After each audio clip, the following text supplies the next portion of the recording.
All right, welcome back, traders. John Caruso here for October 31st. Happy Halloween to everybody out there. We're going to take a quick look at the market. Of course, taking a look back at last week, saw a very strong rally in the equity indexes.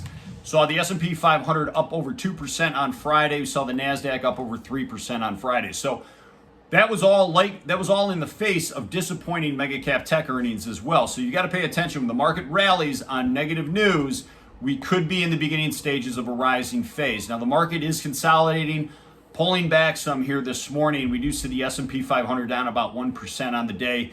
The Nasdaq down also about 1% on the day. Key levels to look forward to. Of course, the S&P 500 has to rotate back above 39.25, we think, for that to have a shot at moving to 4,000 and potentially as high as 4,100.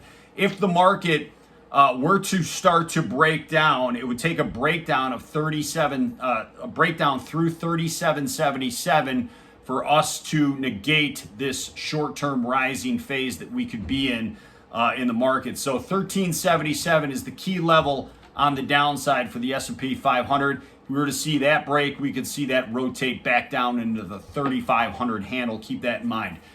Looking at the Nasdaq, same thing. Could be in a rising phase right now. We've got to get above 11,750 to 11,800.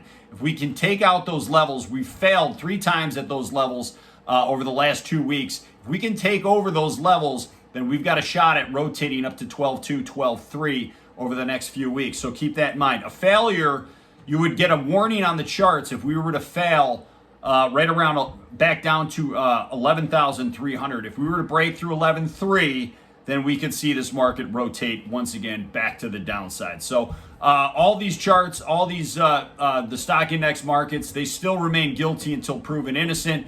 We of course have to get around the Fed on Wednesday, and of course unemployment on Friday. We have heard some rumors to expect some pivot language by the Fed on Wednesday. So we're going to be keeping that in mind when we're making some of these calls here. Looking at the oil market, we think oil has upside to 92.75 so long as we can hold above 86. We see a breakdown of 86, we could see that market rotate once again back down to 82s. Crude oil, 86 is the key level, shot at 92.75. We can punch through 92.75. I think the next upside targets are up around 97, potentially 98 in crude oil. So best of luck to everybody out there. Of course, we've got the Fed on Wednesday. Might see a lot of consolidation into that number, and then of course unemployment on Friday. So once again, best of luck to you out there. We'll catch you back here next time.